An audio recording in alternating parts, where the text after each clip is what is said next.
everyone, almost everyone. We have a super special treat for us right now. As I hope most of you, all of you know, well, first I want to start just one other quick message.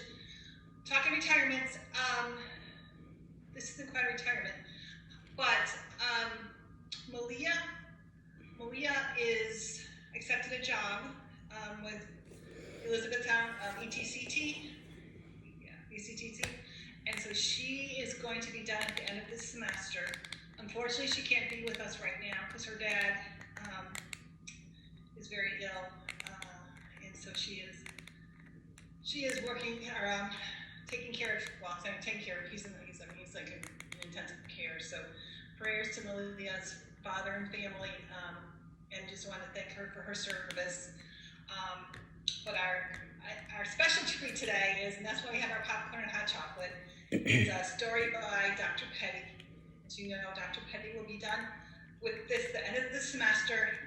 She has asked for any comments that we have for her to please just direct those directly to her. We're not going to talk about it today. Our special farewell to Dr. Petty is a story like only she can tell. So Dr. Petty, please take it away. Okay, thank you very much. Am I echoing a little bit? Okay, all right. We'll see how it goes. My first attempt at a title for this today was Death by Pinterest. For the last few years, I've been saying that I can't retire because I've spent years pinning things to Pinterest. And I'm not sure I'm up to making and cooking and planting all the things that I have pinned for the last few years.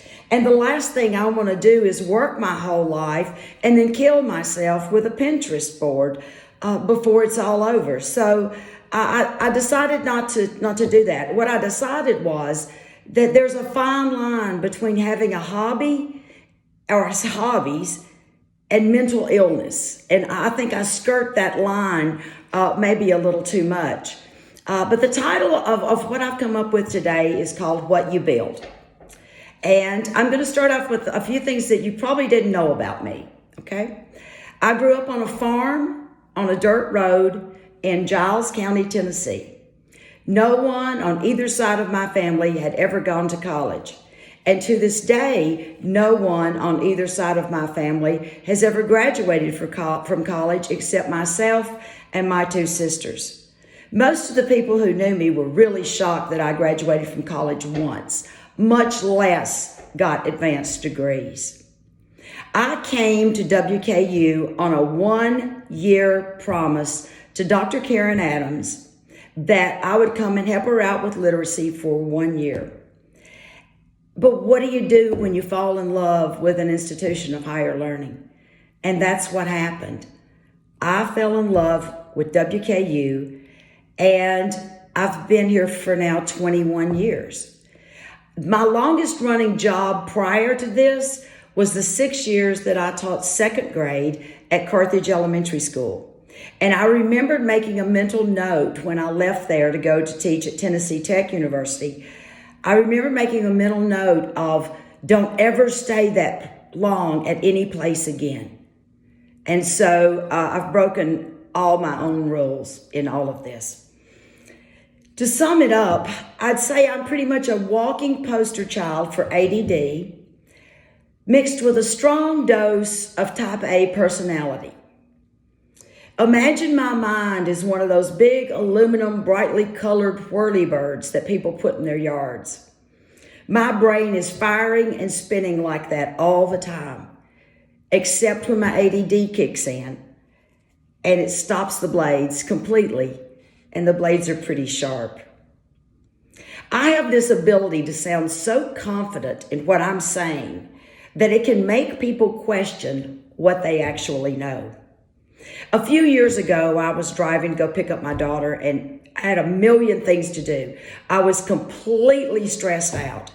And down the road, I saw a sign for Captain D's. Now, if you don't know this is my information. This is my public service announcement for you today. Captain D's sells this little chocolate cake. It's just about this big.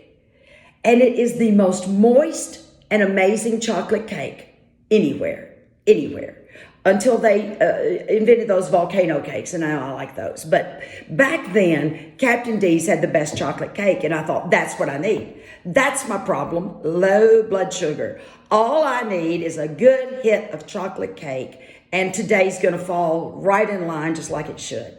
So didn't have much notice, quickly swing into the driveway, pull up to the little speaker, order a chocolate cake, wait in the line, get to the window, pay for the chocolate cake, hands me my change, and I sat there and I waited, and the girl at the window hands me out this cup with a lid and a straw, and we're both holding it now at the same time because I'm refusing to take it.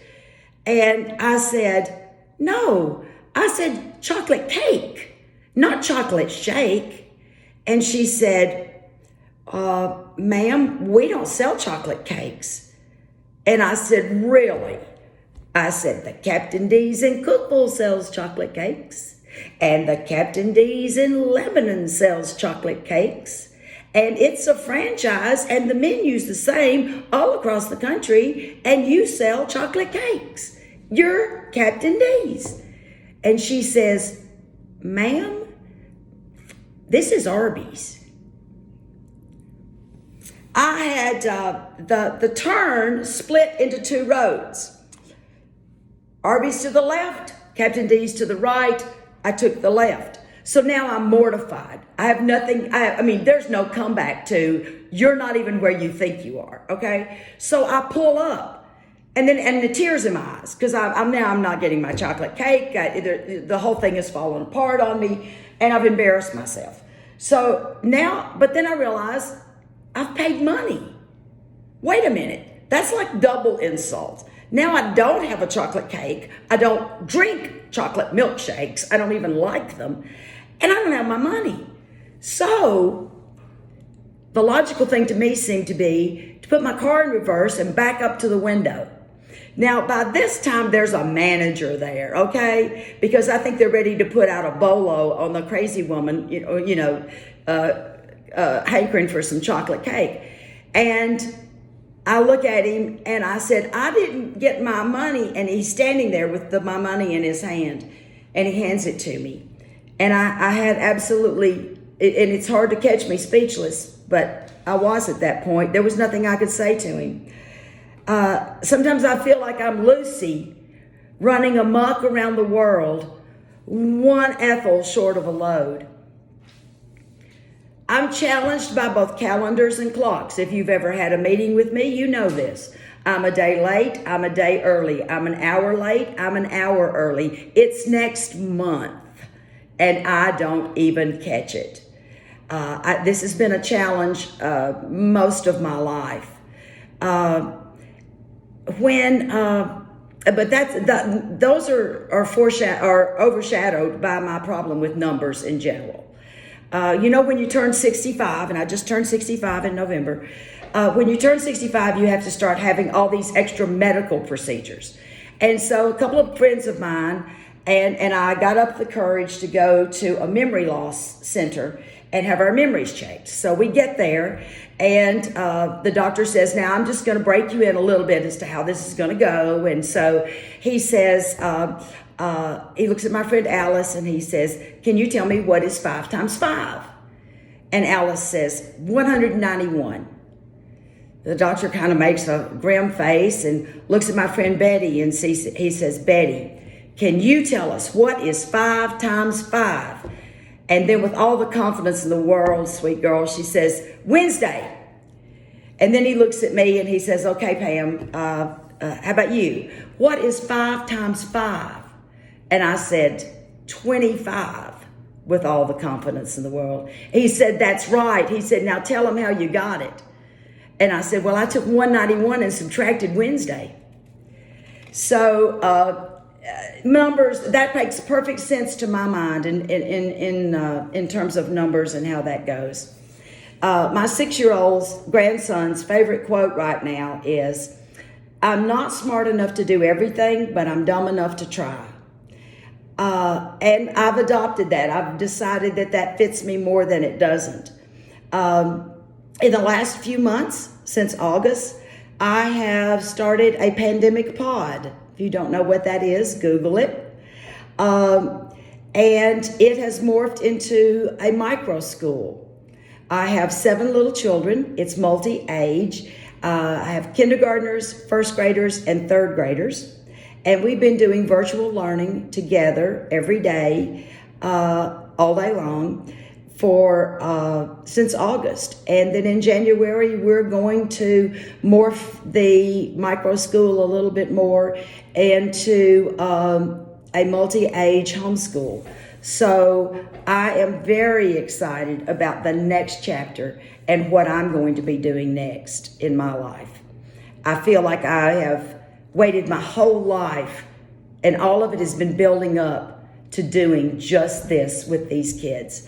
And I'm talking to others about starting other micro schools around the county where I live. I want to tell you a little story about a carpenter who was going to retire. And, when you get ready to retire, you start thinking of closure, and you start thinking of all these opportunities now you're going to have, all these things that you've said, oh, I don't have time to do that because my job is so demanding and this, that, and the other. And so this carpenter decided that he was going to retire. Well, now, he wasn't just any ordinary carpenter. He was the best of the best. He could take a hammer and he could take a nail and the proper materials and produce the finest building that anybody could do. And he had prided himself his whole career on building the best and the nicest houses. And so when he went to his boss and he said, I'm going to have to retire. I just want to be done, And his boss said, you know what? You've worked for me for a really long time. And we've traded favors back and forth through the years. And he said, I want to ask you one thing. Will you just stay with me long enough to build one more house? And the carpenter said, well, I really have these other things lined up. And the boss said, it'd mean a lot to me if you'd just do this last house. It's for somebody really special. And so he didn't want to leave him high and dry. They were good friends. And so the carpenter took on the job.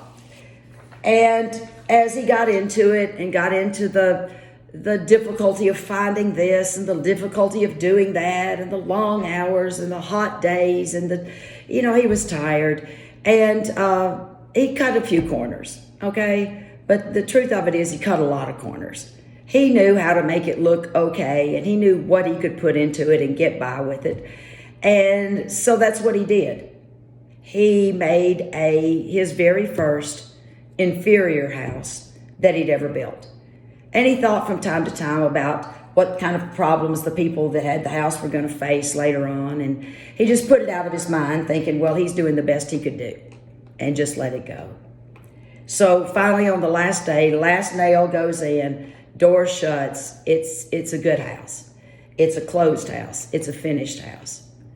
And he goes to his boss and he says, well, I did what I said I would do. I built the house. And the owner holds out his hands and drops the keys to the house in the man's hands. And he said, you've just built your retirement home. And sort of the moral of that story is you have to live in the house you built. And I started thinking about getting my houses in order. And so this semester with my students, I got my house in order. I taught like my hair was on fire. I taught like my student evals this semester wore the weight of my whole career in the future. I know my students at some point thought, you know what? She needs a hobby. She needs a puppy. She needs something besides us. We're getting feedback about our feedback about our feedback. She answers our email almost before we send it. It's shocking to get such a quick reply. They had my direct focus. They had my undivided attention this semester. I did not miss one beat with one student on any one day or time or assignment. I wanted that house built right. The course I taught this semester, I've not taught in many years, Literacy 320. It was the course, my first undergrad reading course at Tennessee Tech that I took, that caused me to fall in love with literacy. I fell in love with Dr. Eleanor Ross, and I thought if I could make books and I could make reading happen like that for kids, that it would be my magical power for my whole career.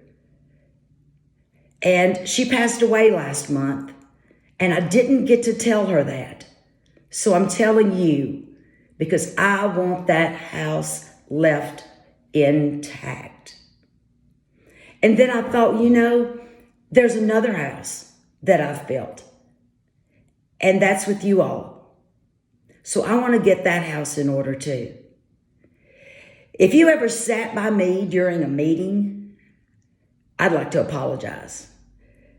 Between my obsessing doodling, my game playing, and my twisting in my seat, I'm sure it was a very painful experience for you. If I ever walked by you without saying something positive, without a smile, or without acknowledging how great it is that you're in this world, I am sorry for my incessant hurriedness. It's hard for me to concentrate, but when I do, it takes so much energy that all my manners fall off. I interrupt people. I am not a good listener. And I forget every please and thank you that I was ever taught to say. When my manners fell short with you, I beg your forgiveness. This stands out in my memory. After an STE session that we had over at the University Center, the one where I did some storytelling about climbing Bearwaller Mountain, and we had used those giant playing cards that day, if you'll remember. Well, at some point during the day, after my opening storytelling that morning, I was going by a table, and I think it was Becky Stovall, so somebody correct me later on if it wasn't. But she looked up at me and she said, "I didn't know you were funny." And I was slayed. If you ever presented with me or you ever went on a road trip with me, you would know I am freaking hilarious. I got an amen. Thank you so much. If I leave you today without you knowing that I thrive on laughing and making other people laugh, then I am sorry that I have robbed you of that side of me. If it was said by me and it didn't bring you joy, or if it was left unsaid and I didn't add to your joy, then that's not how I wanted this house to be built. As I think of you, I wish I had celebrated with you more and debated with you less. I wish I had taken more time to listen and to learn from you. For any time that you thought my lack of being present was a sign of disrespect, I ask you to pardon my arrogance. This is a fine house. It's a good house built by good people. And I'm satisfied with the house that I built at WKU. And now I want to thank you for letting me very quietly and very gently close that door. Thank you, Pam. Thanks for all your great contributions to WKU. Please feel free to email Pam with your thoughts for something she can hang on to and remember all of us from. So thank you for your great contributions. And Dr. Stovall.